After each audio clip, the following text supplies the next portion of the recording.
Pangulong Ferdinand Marcos Jr. pinangunahan ng 129th founding anniversary ng Philippine Army sa Fort Bonifacio, Taguig. May temang ang inyong matatag na hukbong katihan na sumisimbolo sa pagiging matatag, kahandaan at dedikasyon ng hukbo sa panangalaga ng bansa sa gitna ng mga hamon sa seguridad.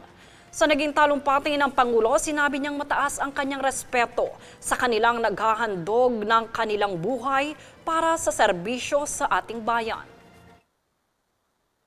Today, we once again commemorate the founding anniversary of the Philippine Army, the 129th anniversary. I stand with deep respect for the brave women and men who have dedicated their lives in service to our nation. For over a century, the Philippine Army has stood as a pillar of strength, guiding our country towards peace, security, and shared progress. Through every challenge, you have embodied the strength and courage that inspire our people to move forward with confidence and purpose. As you continue to advance the capabilities of the armed forces, a clear task lies before us. The Philippine Army must continue to build on the significant gains that we have achieved in internal security and work with law enforcement agencies to address emerging threats. The demands of our time call for a force that is agile, effective, and prepared to safeguard our nation across new and evolving domains, from our maritime frontiers to the digital space. To meet this challenge, this administration remains steadfast in modernizing the armed forces of the Philippines while advancing meaningful peace-building initiatives at the grassroots. These are anchored in dialogue, trust, and the shared vision of inclusive progress.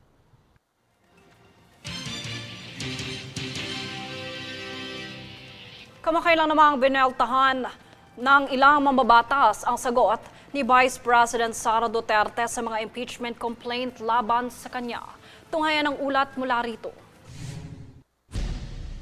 Samot-saring pahayag ang nakalap matapos ang naging kamakailang tugon ni Vice President Sara Duterte sa isyong kaugnay ng impeachment laban sa kanya. Ayon kay House Justice Committee Chairperson Jervil Luistro, nabigyan na ng pagkakataon ang Vice-Presidente na sagutin ang mga alegasyon bilang bahagi ng due process. Hindi na ang reklamo, na pag-usapan na natin yan. Ang sentro ngayon ay ang sagot. Kung mabigat ang paratang, dapat matibay ang paliwanag. So we focus, esteemed colleagues, on the answer, on its clarity, on its sufficiency. Giit niya, kung mabigat ang paratang, dapat ay mas malinaw at detalyado rin ang sagot. Pahayag naman ni ML Representative Leila de Lima, puro general denial lamang ang laman ng sagot ng kampo ng bise. Para naman kay Representative Rufus Rodriguez, dapat umanong sinagot isa-isa ang bawat alegasyon. Samantala, iginiit ni ACT Teachers Party List Representative Antonio Tino na hindi dapat ipagpaliban ang proseso ng impeachment habang hinihintay ang ibang desisyon ng mga ahensya.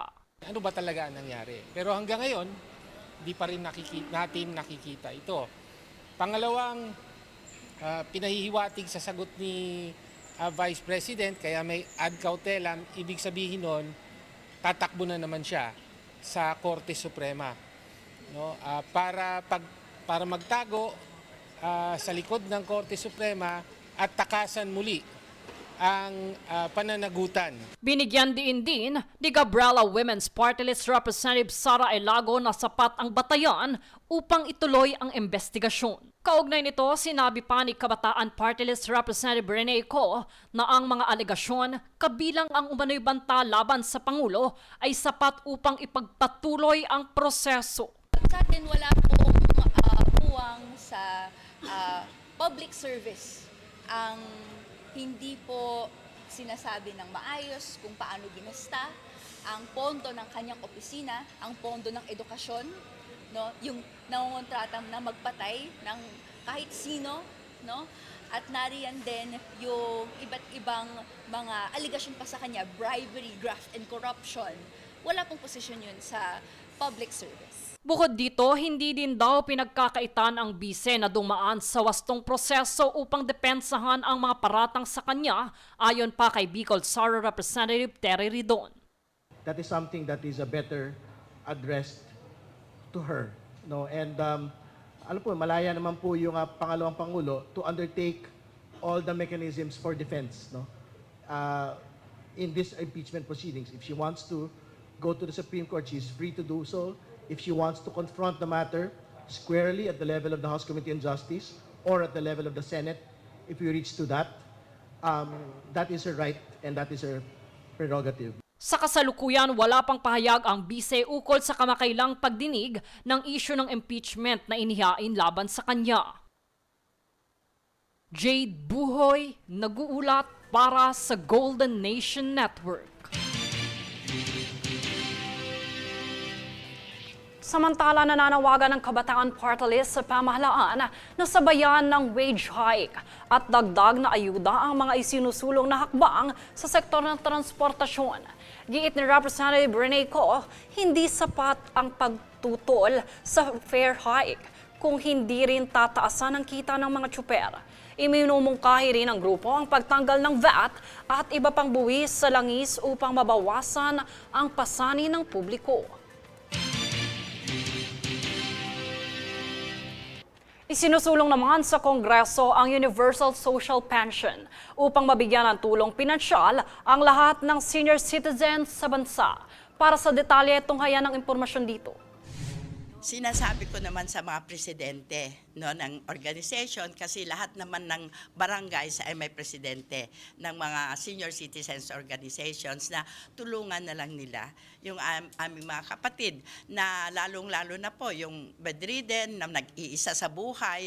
Tulungan po nila na hindi lang po sa pagrehistro, no, pero tulungan po nila, at lalong-lalo na po kailangan mairehistro sila para naman buwan-buwan may tatanggapin sila pag naisabatas na ito.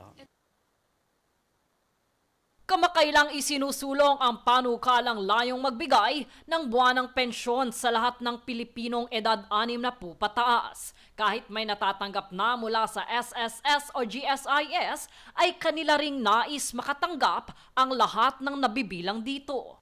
At kung ano pang pensyon ang tinatanggap mo, kwalipikado ka dito kasi ito pang kalahatan.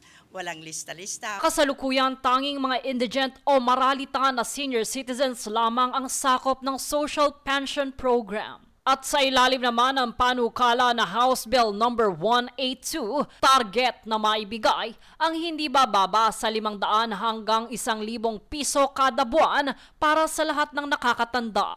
Ayon naman sa mga tagapagsulong nito, mahalaga ito upang matulungan ang mga senior citizens sa kanilang pang-araw-araw na gastusin, lalo na sa pagkain at gamot. Kamakailang inilunsad din ang kampanya para sa 1 milyong lagda bilang suporta sa agarang pagpasa ng panukala. Itong signature campaign na ginagawa ngayon ng ating mahal na mga kongresista, Kong Mila, maraming salamat po sa pagsuporta ninyo. Matagal na pong inaantay ito ng ating mga senior citizens, and we fully support it. At kung sa amin naman po may atang ang mandato para ipamigay ang social pension na ito gagampanan namin ng buong puso. Higit 12 milyong senior citizens sa buong bansa ang maaaring makinabang sa programang ito. Masisigurado po namin sa bersyon po na ito, lahat po ng ating mga mahal na lolo't lola ay matutulungan. Jade Buhoy, nag-uulat para sa Golden Nation Network.